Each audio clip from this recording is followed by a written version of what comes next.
Big news! Wayfair's tax refund sale is on now. Right now through March 2nd, you can score up to 70% off furniture, decor, appliances, rugs, and more. With fast and easy shipping straight to your door. Plus, amazing flash deals. Shop Wayfair's tax refund sale now to make the most of your refund with huge savings through March 2nd at wayfair.com. Wayfair, every style, every home. Is the high school crush part at all pulled from your life? Yes, there is one particular scene I wrote. It's a flashback where Julia has this moment where her love interest gives her a ride home after theater rehearsal after school. And that is very much based on something that happened to me, like down to the song that's playing in the car. Wow. Oh my God. When I was in high school, this boy I had a crush on gave me a ride home after rehearsal and played me Ani DeFranco. And I was like, I'm in love with you. I'll love you forever. Oh my God.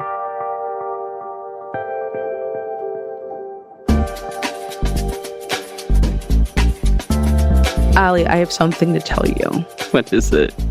I don't know how to read.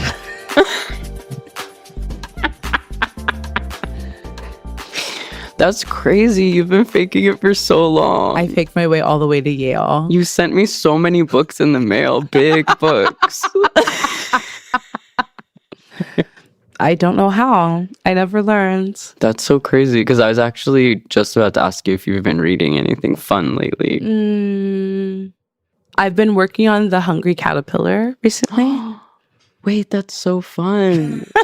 That's like a YA novel. I know. The drama, the intrigue, that's a trans book, actually, if we think about it. Yeah. The caterpillar becoming a butterfly? Are you kidding me? Yeah. That's trans. I'm reading this book right now that's like about developmental stages, and the guy is so sweet. Oh, so you know how to read. Not to rub it in.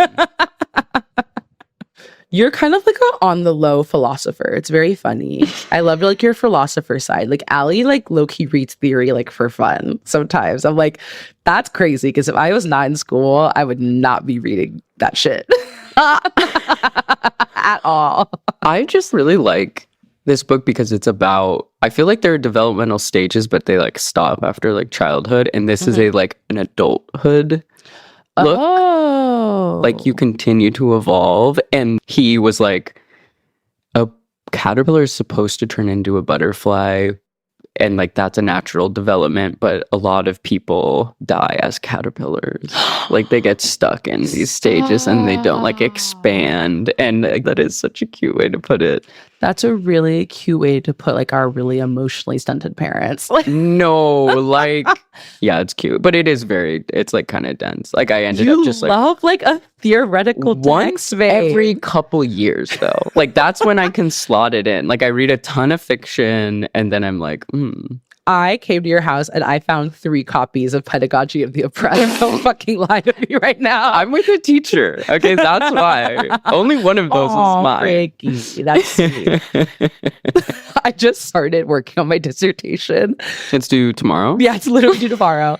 I'm trying to start like a daily like reading practice because I just realized the way I was working on it was like, I'm gonna like go really hard one day, like once every 2 months. And it's like, babe, it is not going to get written that way. Like, I love how you like asked Rose about deadline stuff. I love hearing how authors write. Like I'm kind of like obsessed with those blogs that have like absolutely fucking Fitzgerald woke up at 5 a.m. and shot a shotgun out the window. Exactly. And started clacking at the typewriter. No, like, because that's what I'm realizing. I mean, I think when you're at the place of like writing books, which is what Rose does, she writes books. You know, a dissertation is not a book with ideas that like maybe someday it will become a book. Like it is so different from just writing an undergrad thesis or writing a paper. Like you can just grind that out in 3 days and pull a couple all-nighters.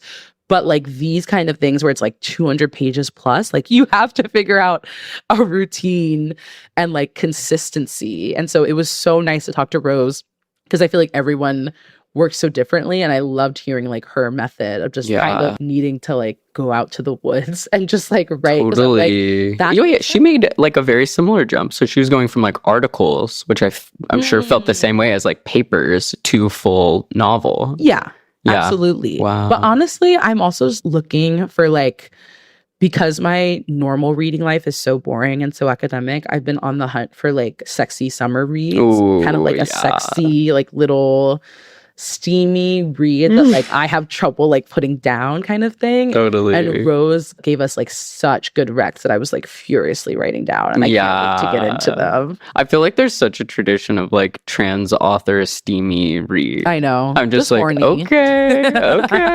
Tell me a little bit more. Oh, exactly.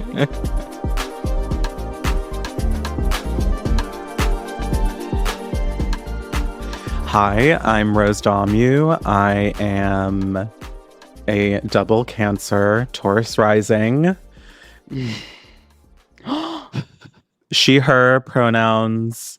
I recently got highlights. That's huge. You know? That's huge. So that's kind of, yeah, it is. It is. Thank you. Thank you for affirming that. Did it feel like a brand new you? No. It just felt like, chipping away at the old mental illness, one chisel at a time. Honey, don't I know it? I mean, 'tis the season of trying to bleach your way to happiness out of a crisis. It's so real. It's so like real. When your brain is swelling too much, you throw bleach on your head to sort of calm it down. Yeah. Calm it down. Just ancient way of doing that. It's so true. Yours looks really good, by the way. Thank you. Really Thank you. It's like the first week I look like literal Marshall Mathers. And then when you have a little bit of like roots, it's like, sweet okay. spot. That's so triggering for me. Marshall Mathers. Oh my God. It brings me right back to sleepaway camp. Just like rocking the CD. Yes. Well, no. So like in my bunk at sleepaway camp every morning, I'm going to reveal something. The other boys I was in a cabin with. You were sleeping in the boys' cabin? You were a slut? I know. I don't know why they let me. Every morning we would wake up to one of two albums, and it was either that Eminem album, like that one from that time. Yes. Or the South Park Bigger, Longer, and Uncut movie soundtrack. Oh, my so it was either Stan really or cursed. Shut Your Fucking Face, Uncle Fucker. Yes. Oh my God. That brings me right back. I definitely played the South Park like N64 game. Just constant. I was also in the boys' bunk. Right. Of course. And I was hiding out there. Wow, that's so funny. You ever just try that as like an alarm? Okay, so I'm really happy that I've kind of reached a point in my life where I never set an alarm because I don't. Oh my God. Or I guess it's very rare that I do because like I work primarily like for myself. So kind of whatever time I'm getting up is when I'm getting up. Okay, flex. And also alarms don't really work on me anyway. So it's good that those things have happened. Yeah. You're living the life. That was such a like subtle flex. Like yeah. Kind of is. Alarm Like, that's luxury. That's luxury. That's luxury, babe. And you were just in Architectural Digest. Spoiler alert. Oh, that's right. Yes, I was featured. Or maybe that was like a year ago. It was like 2 years ago, actually. Okay. Yeah. So just is a relative term. Well, I remember seeing that painting. Oh yeah, the one behind that you can kind of see behind me. Yeah. Stunning. So was it Clever? Was it like Clever magazine or was it? No, it was Architectural Digest. You're like, absolutely not. It wasn't that knockoff. It was Architectural Digest down. Very Obsessed. Wow. Okay, well, last we left off, we had you as a guest in our Brooklyn show. Yes, that was so fun. That was so fun. It was so fun to talk to you kind of like in a group setting. For those listeners at home, if you haven't checked it out, that live show is online, so you should totally check it out. So we also have a video now. Stunning. But for those of you who didn't listen to that yet, can you explain kind of like your current gender presentation identity? Is it different than previous versions of you, or kind of how did you get yourself to where you're at? I guess, yes, slightly different in that. Wait, so when was that show? Last summer. Okay, so last summer. So yes, in that time, I stopped injecting estrogen. So I guess I have reached a new sort of fork in the road of my gender journey. Wow. Mostly, Tell us more. Yeah, mostly because I like wanted to fuck more, and I am. Period. Yeah, so I started transitioning almost 10 years ago, later this year. And I guess where I'm at with my presentation is like, I just don't really want to try that hard anymore.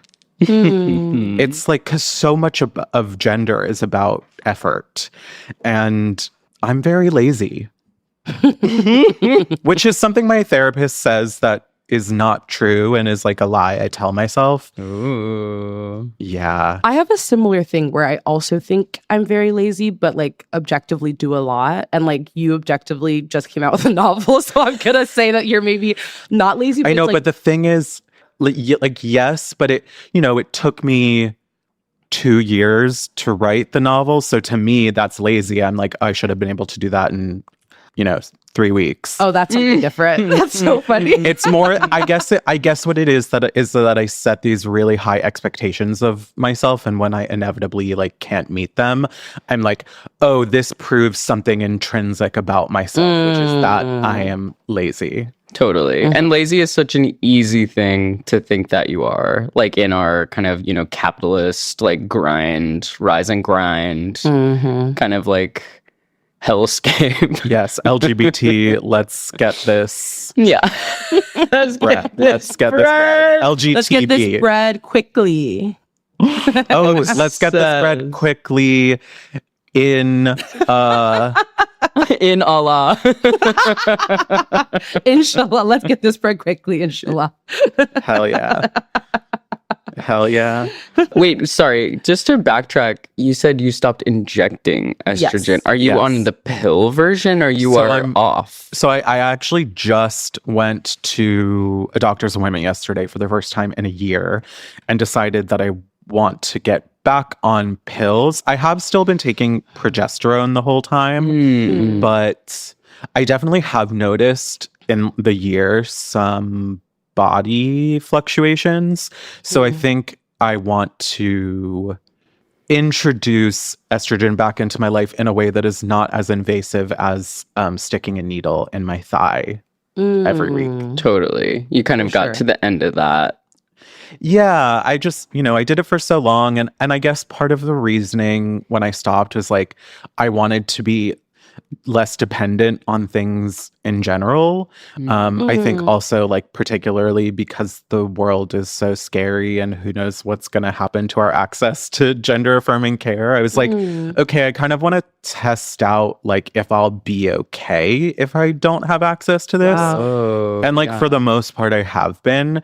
And now I've kind of reached the point where I'm like, okay, well, I don't have to go like fully cold turkey. I can still like have this in my life a little bit. And I also do kind of miss crying because I don't really cry anymore. I mean, that's a combination of the lack of estrogen and my Prozac dose. Oh my God, totally. Yeah.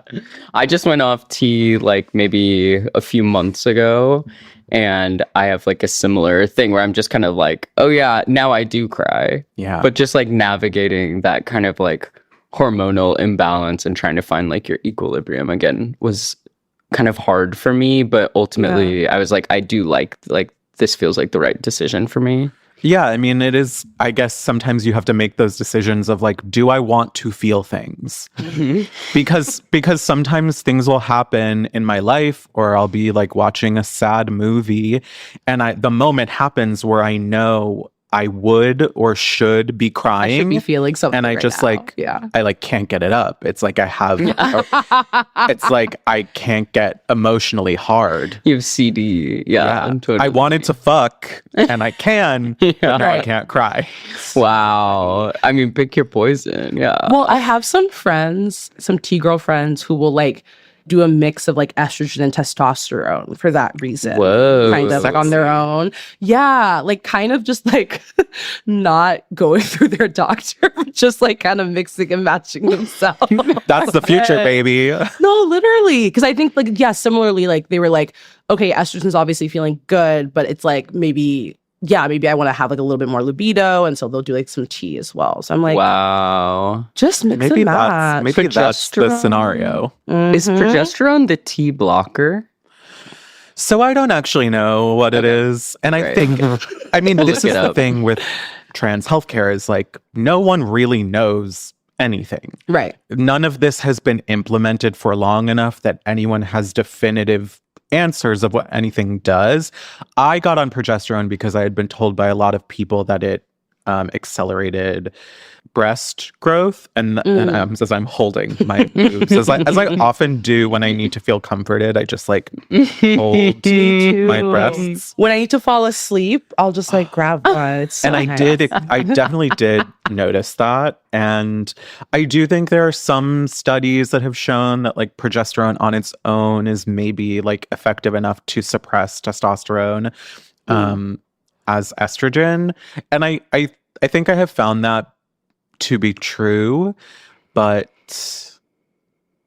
I'm just kind of, I feel like a chemist. I want to play around with all the different Exactly. combinations You and see what works for me. Like I said, I've been doing this for almost a decade now. Yeah. And it's only been through trying everything out that I know what works for me. Yeah. Because there is no one actually knows. No one knows if No. we're gonna like live forever or like, turn into, I don't know, like monsters. I mean, Right. that has already happened to me. Yeah. Look around. Look at the headlines. I feel like this is like the fucked up Venn diagram that's like a circle of like both like trans healthcare and like reproductive care, where they're just like, they have like invested no money to actually research it. So all of it is still A, either like so barbaric, and B, they're just like, I don't know, like, like here's this birth control with you when you're 16 and we don't know like what it's going to do to you or whatever. Because I think my birth control is a mix of progesterone and estrogen, but like I have no idea what the fuck that does. And it's Yeah. like, would love it if there was like a little more, if we could have put a little more research. Yeah. No, It's they're these always like, try it out, come back in 3 months if you're still alive, and we'll see how it's going.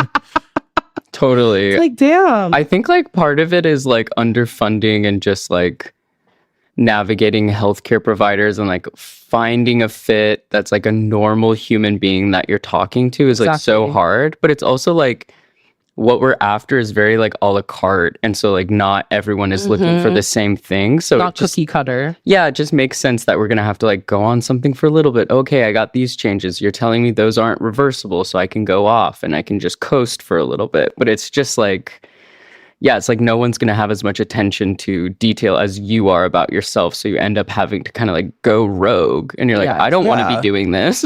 Like, No, I mean, but- my experience of gender is very much like I constantly feel like I'm like a witch in a hovel over a cauldron, sprinkling ingredients in and seeing what happens. Yeah. Your stunning architectural digest hall. Yeah, my gender identity is hag. yeah, perfect. Kind of along this line of like body stuff, embodiment, that kind of stuff. We've been asking folks like, do you have any like rituals or practices that help kind of connect you to your body that kind of feel good to you? Yes. I mean, there are some that are, I think, more regular, and then there are some that are like kind of special occasion rituals. So I would say like a special occasion one is Anytime I go, this has now happened 2 summers in a row. I've been on Fire Island during a full moon, and my friends and I will go to the beach for the full moon. Last year we went swimming, but this year like the tide was too crazy. But I always collect a jar full of full moon ocean water. And so if I really need to sort of like connect with my body in a very visceral way, I will like take a shower and like pour some of it over me, or like pour it in a bath or something. Wow. Wait, you are a witch. I love You are a witch. That is my witchy, like woo-woo answer. Yeah. Mhm. For something a bit more normal. I don't know. I mean, this is maybe not even the answer, but I was actually thinking about this the other day, that like the most feminine I ever feel is when my hair is down and on my shoulders, and I sort of like flip it back to get it like behind my shoulders, and like off of my neck. And like that is, it's like pussy, pussy, pussy, cunt. And also getting laser hair removal is totally. incredibly, is like, I think it's something about the pain. It's like, oh, I earned this. Whoa. Wow. And it really Yes. like grounds me in my body. Oh my God.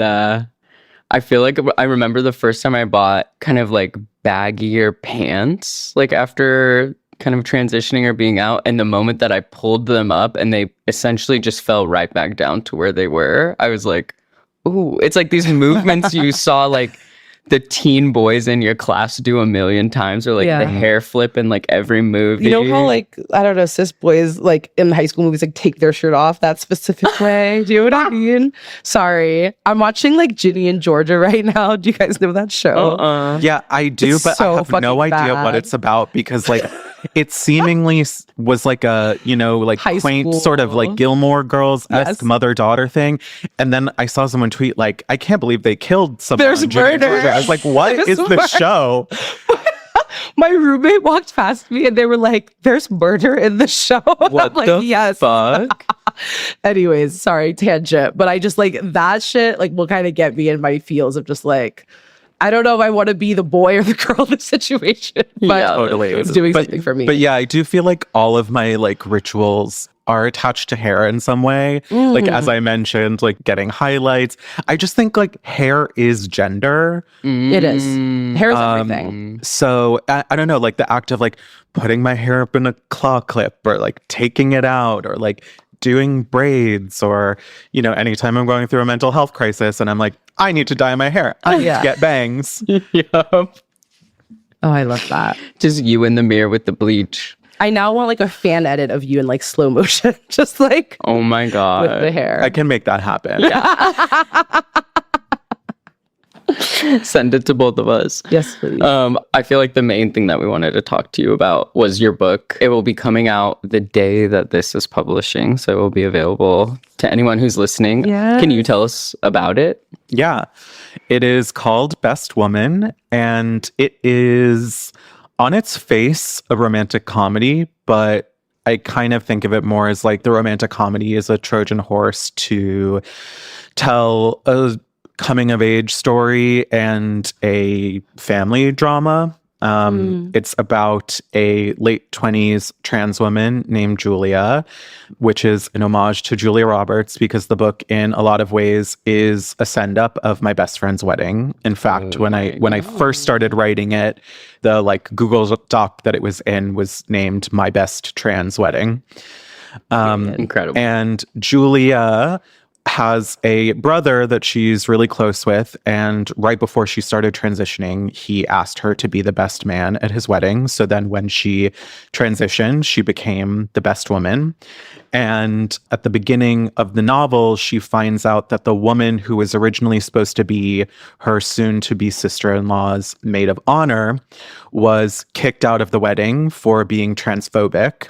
And the person who has now stepped in is Julia's high school crush, a girl named Kim. Oh. who Julia had a huge, debilitating crush on in high school, but Kim was a lesbian, so she knew she never had a chance with her. And now that she's transitioned, she thinks that she might, but she makes a sort of bad decision in telling what she believes to be a little white lie in order to sort of ingratiate herself with Kim that really spirals out of control during the wedding week. Wow. That's yum, amazing. yum, yum. Yes. So it is very much about that romance, but even more so, it is about Julia, coming to this wedding and it being the first time she is seeing basically everyone she knows, her entire extended family, for the first time since transitioning, and what that kicks up for her. The layers. The layers are fucking nuts. Oh yes, my it is God. like an onion. Yeah. Stinky. It's stinky as hell. Was it fun to write fiction? I feel like you're like Twitter queen. I love all of like the articles that you write. I feel like you're like a great critic. Was it fun to transition to fiction? It was scary more than anything, because the thing about writing a book is no one tells you, okay, you're allowed to write a novel now. You just have to write a novel. And the reason that I wrote this novel is because this was the book that I knew I could write. And so I had to write it to prove to myself that I could be a novelist. Yeah, totally. It kind of became a thing for you to be like, I know I can do this and I have to watch myself see it through, kind of like. Yeah, it was like, if it's not this, it won't be anything. Yeah, I'm seeing a pattern here. Seeing a little bit of a pattern here. Just a smidge. Just a little bit. Yeah, me setting expectations up for myself. It was fun. It also was hard. No one tells you that writing a book is really hard. To write a book, you have to actually write a book. It's crazy. But, like something that I didn't really understand until I was writing a novel is that, you pretty much write the whole thing and perfect it as much as possible before you take it out to a publisher. It's like very different than writing nonfiction where, you're selling off of, a proposal. And, I wrote the whole book and went through like 3 drafts between just me and my agent before it went to my editor. And it definitely changed in the edit a little bit. But for the most part, like it was what it was before it was even sold. Wow.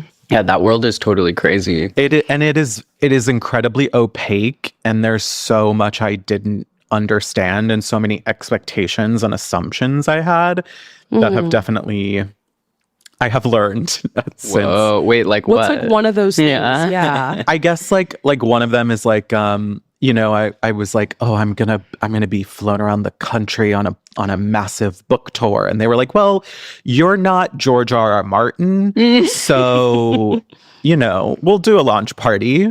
Right. Totally. We'll do in New York, we'll do in LA if you happen to fly yourself out there, Yes. Totally. Although, I love my publisher, like everyone I work with has been amazing, but like being a debut novelist is like a very different thing. Like, I have been in like different worlds for so long. Like I was a journalist for so long. I was, I've like been a tweeter for so long. I was like a podcaster. I worked in the corporate world. I was like a club kid. I've like done all of these things and kind of knew how those worlds worked. And this is like, there is not really a roadmap for it. Right. Or I guess like you don't really understand how everything works until you're actually doing it. And I think there's part of me that was like afraid to ask questions because of like what the answers might be. But I've gotten much more comfortable now being like, okay, so what is the deal with this? Is this really happening? How does this work? Please tell me. Totally. It's really cool. It's Random House. Is that who published? Yeah, Penguin Random House. The imprint is Ballantine. Wow. I mean, that's huge. I feel like I know a lot of people who have printed through kind of like indie publishers and stuff like that. That's so sick to be like, bitch, I'm going all the way to the top. Like, First book out the gate. Yeah, that's awesome. It is exciting. And like I did my first reading from my book at this Pride book fair the other day. And I was talking to a friend. They were like, I can't believe you have a queer book that's not coming out in June. That's like so major. Yeah, you're gonna kind of remind people that queer people exist in September. Exactly. When they start to forget. They're gonna be like, wait, this isn't on a Pride table? There's no rainbows anywhere? What is this? It's not like the Aesop Queer Library. Yeah, which I love. Which is a resource. I hope to be stocked there next year. Oh my god! Next to the black pepper musk. Exactly. Oh, honestly, I love that specific one. Me too. I actually think my favorite Aesop product is I have their room spray, which I keep in my bathroom, and that shit is so good. It's so good. So fucking good. Wait, you wrote an article that was like fragrances that you can wear as a non-binary person that isn't Santal 33. Okay, that was not so necessary. That was not the story I pitched. I will say I did not come up with that headline because that really made me laugh, and it also bullseyed me at the time.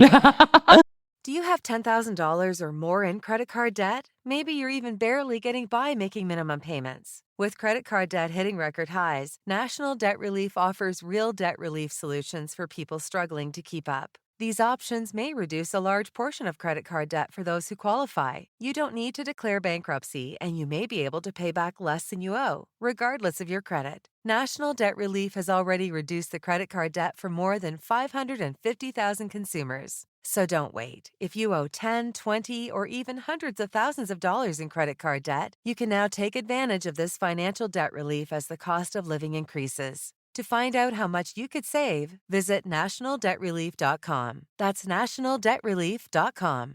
I do love a smell, though. I do too.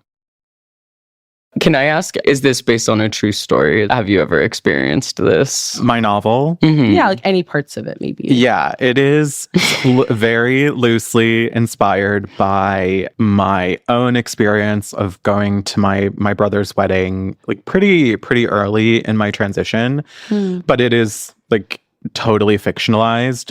A lot of the characters in the novel are very similar in some ways to people in my family, in my life, but it really just was kind of that germ of an idea because to me, like weddings are so gendered. Yeah. And weddings are the site of such sort of like operatic drama that it was the perfect like confluence of all of these different dynamics that would be a really good way to tell a story about identity and coming of age, and specifically what it's like to be a trans person when your family and the people in your life support you, but that doesn't necessarily mean that they understand you.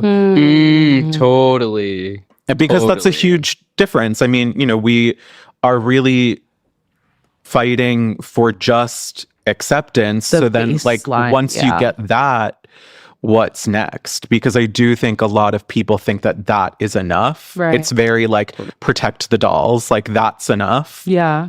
And sometimes I feel like we tell ourselves that's enough too, where it's like, at least like, I'm not being kicked out of my house. You know what I mean? It's Totally. no contact, but it's like literally the bare minimum. Totally. It's very the difference between like cooperation and collaboration. I feel like cooperation, you like help someone, but you're really thinking about how it's going to help you. And I feel like that's how we get a lot of like virtue signaling and woke absolute vodka. And you're like, oh yeah, how about collaboration where we're like both working together and it's like about both people. And also like calling out and calling in. Like you can call out someone for like misgendering you, using the wrong pronouns, whatever. But like, what about the more insidious ways that, you know, like cis people truly just don't understand what it is like to talk to a trans person like they're a person.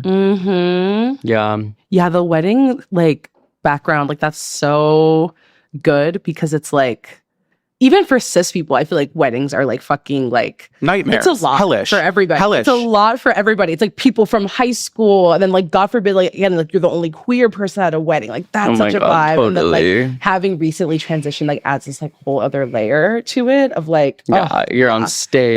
And the element of, you know, going back home, like this novel in many ways is, you know, an ode to all of these romantic comedies I love, but also a lot of sort of family dramas. Like one of the ones that I thought about a lot when I was writing it was Garden State. Ooh. And like going home for a funeral, which is obviously very different than going home for a wedding, but like stepping back into a life that you have outgrown, and how sad and melancholy, but also kind of beautiful that is. And I knew, so the novel is set in Boca Raton, Florida, which is where I grew up. And I knew I wanted it to be set there because it's like such a specific place. And I really wanted to like make it, you know, come alive in this novel. And I always feel like I regress so much when I go home. Tell me about it. Yeah. And so I wanted to take this character who had like fought so hard to become this version of herself, not just with her gender, but like who she was, her confidence, her, you know, like ability to like relate to people through sex, and then like bring her back to a place where all of that was kind of stripped away. Totally. Oh, I love when people write about where they're from, because I feel like it just imbues it with like such rich details that like nobody else would really like get. I love that.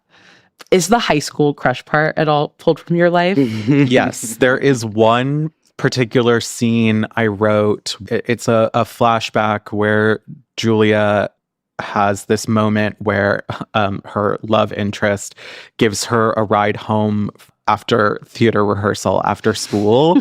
And that is very much based on something that happened to me, like down to the song that's playing in the car. Wow. Oh my God. When I was in high school, this boy I had a crush on gave me a ride home after rehearsal and played me Ani DeFranco. And I was like, I'm in love with you. I'll love you forever. Oh my God.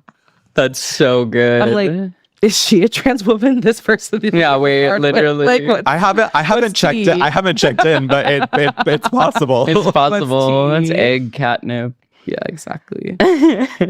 What's like your creative process like as a writer? Like, or maybe just my writing this God. book in particular? I'm so sorry. Like, do you have like a daily writing practice, or are you someone that has to like go off somewhere else and like write in chunks? Like, I have to go off somewhere else and write in chunks. So when I first started writing the book, I had just quit my like corporate job, and so I spent a summer kind of writing every day and wrote most of the book. And this was when I was still living in Los Angeles. And then that fall I moved back to New York, and then basically didn't write almost anything for like a year.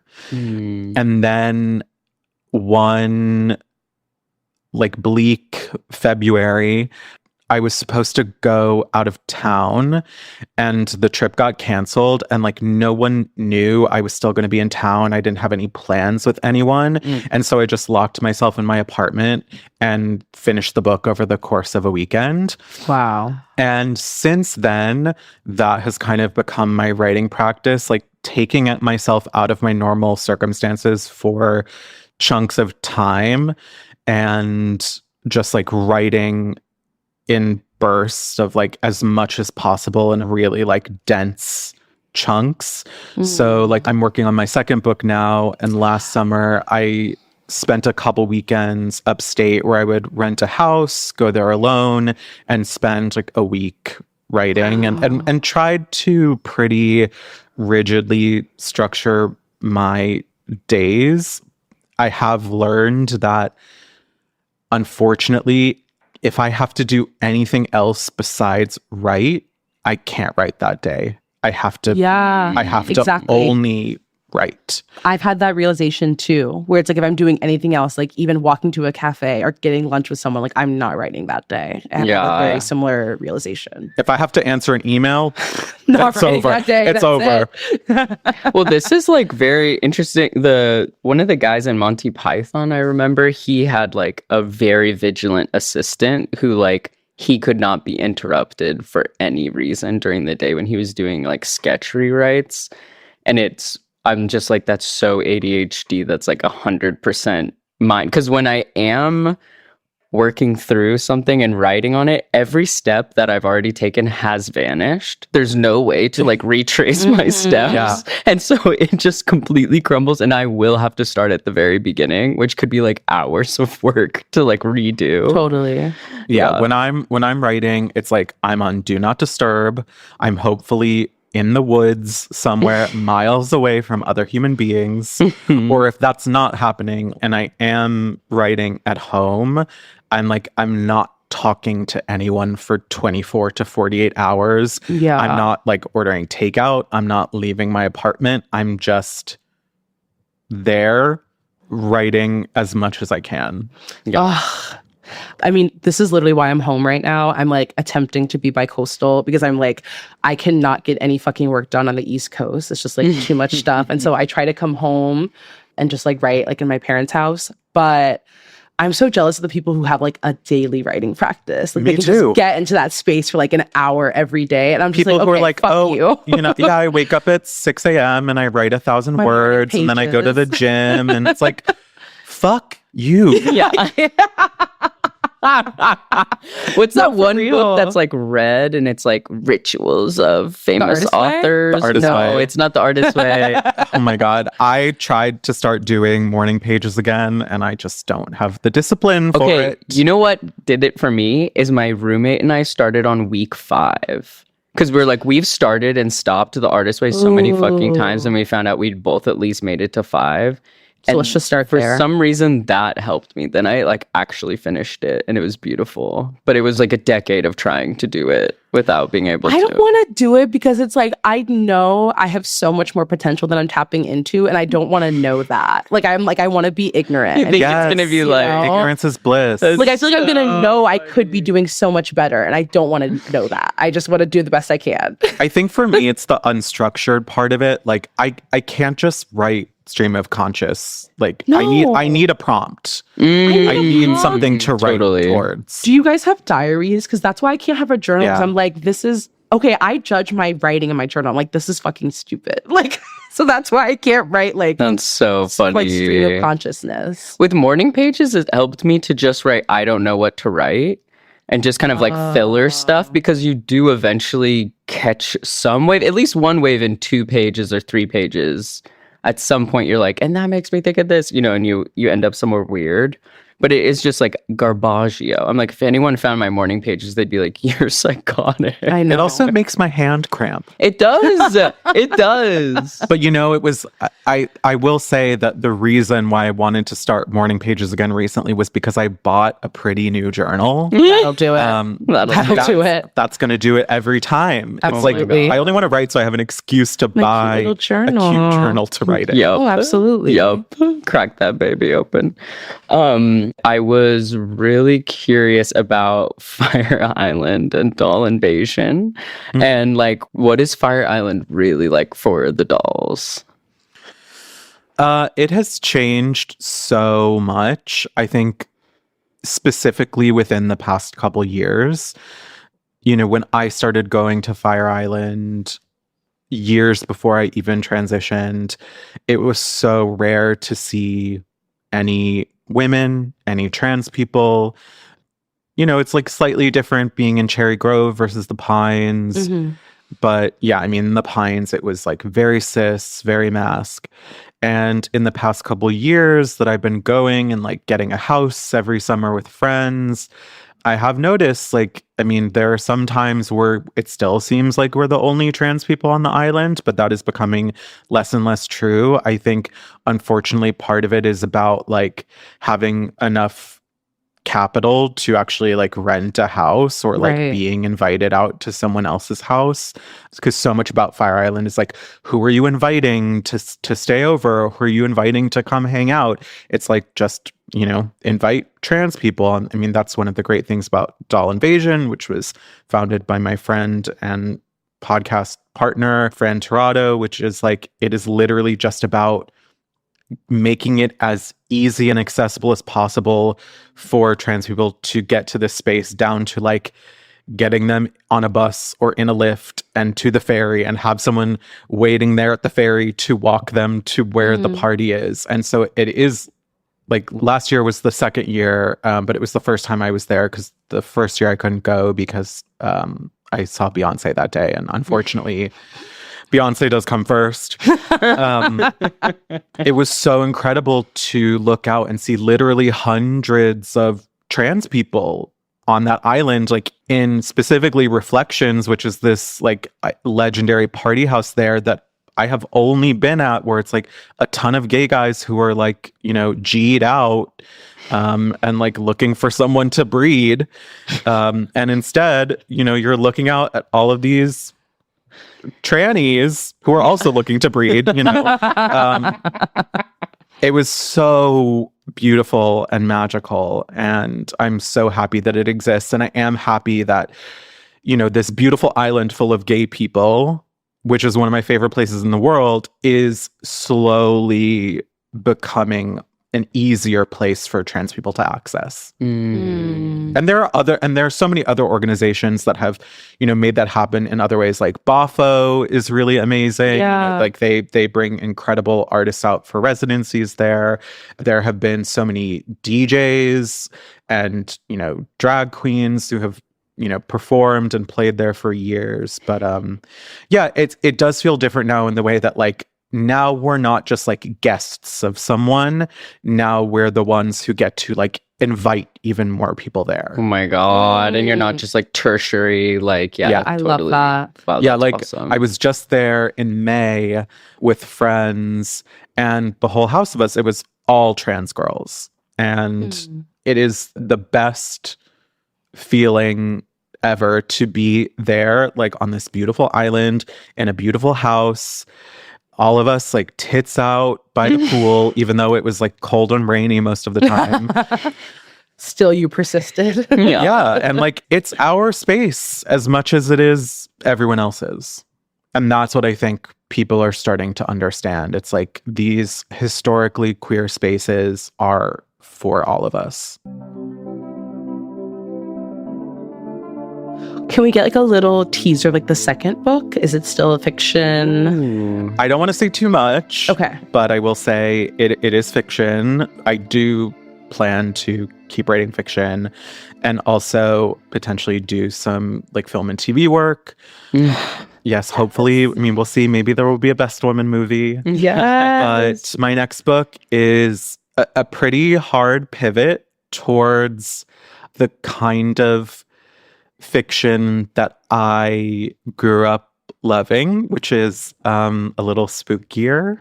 Yeah. Like this is what I'll say. For the past like 4 months, I have only been reading and watching horror books and movies, which has kind of been like my way of coping with how horrible the world is. It's like horror movies are It the has only to things that make me reflect. feel normal. Totally. So I do think that is kind of the direction that I'm going from here. It's like, now that Best Woman like really kind of got my foot in the door into the industry.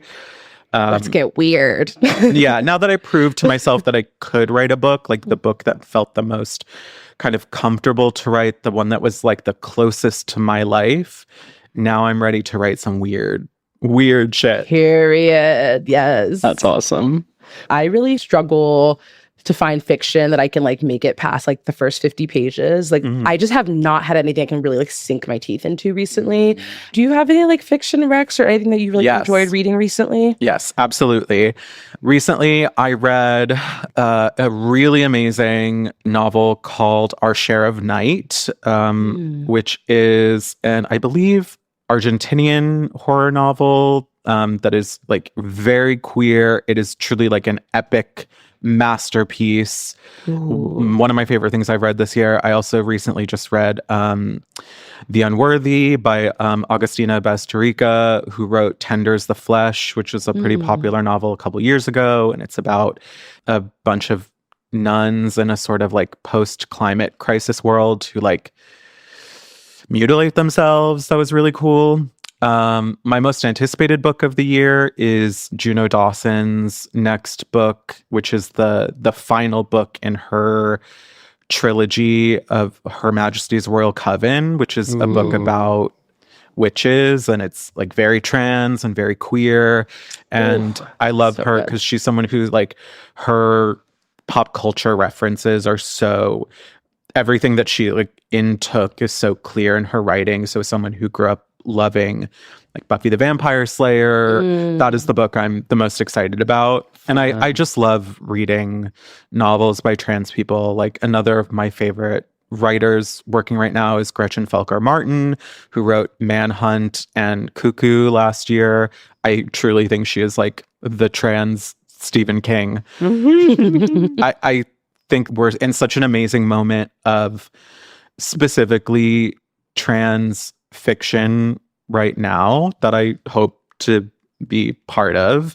And it is my goal, and I think the goal of a lot of other writers, to write books where transness is not incidental to the narrative, where the narrative actually couldn't exist without transness. That's awesome. Wow, you mean there's books other than Detransition Baby? Yeah. which I love. Love Right. Detransition No. Baby. Love Tori Peters. Yes. Yeah. But yes, there is a whole world of trans literature out there, and some classics too. Like I hadn't read like Nevada before last year, or like Paul Takes the Form of a Mortal Girl. Oh, you know, like love a little YA moment. Yes. Where do you guys like look for book recs? Like, are you more like, oh, TikTok. Friends? TikTok. Oh, Book Talk is like Book Talk is like I have a couple creators who I follow, and you know, I'll like screenshot all their recs, check out the reviews, see if I'm interested. And yeah, I love, like, my favorite way to spend a day is just like to read a book in one day. It's like the perfect day to me. Dreamy. I'm trying to get there because like I read for school, and so I've like come to hate reading, and I'm trying to like it again. Fiction will feel great. Yeah. It just automatically, like, my brain is just like, this is homework, this is a chore, and I need something like that just like grips me so I don't feel that way. So Also Queer Sexy that I just read is V.E. Schwab's new novel, Bury Our Bones in the Midnight Soil, which is like toxic lesbian vampires. ooh, That was fun. you're speaking my language. Thank you so much. Yeah. Thank you so much for having Yeah. me. I'm so excited to read your book. I literally know, can't me fucking too. wait.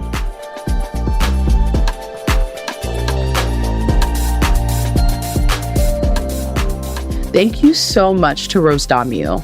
Be sure to go get her novel, Best Woman, wherever you get books. It's out now. And there's a link in the show notes to buy it at bookshop.org, which supports local bookstores. We're going to have Rose back on our Discord soon to answer your questions about the book. So stay tuned for announcements about the next edition of the Gender Spiral Book Club. Gender Spiral is an original podcast from Audiation. This episode was mixed by Matt Noble. Theme music is composed by Chanel Kirchlow, remixed by Daria Lord. Additional music by Command Jasmine, courtesy of Molten Heart, with art by Joey Hahn and graphics by Michael Tyrone Delaney. The show is executive produced by Ireland Meacham, myself, Babette Thomas, and my co-host Ali Beardsley, along with Sandy Smullins, with some additional story editing from Susie Armitage. If you want to help us out, you can rate or review us wherever you're listening to us right now, and follow us on Instagram at Gender Spiral to get notified about new episodes. And be sure to support us on Patreon at patreon.com/Gender Spiral Podcast. For $2 a month, you can listen to the entire back catalog of Gender Spiral episodes ad-free. Plus, you can get access to our Discord community. Higher tiers will get you exclusive bonus content, plus gifts from us like these cute little monthly postcards and free merch. You can also check us out at genderspiralpod.com, where you'll find transcripts for each episode and a link to leave us a voicemail. And you can shop our merch store.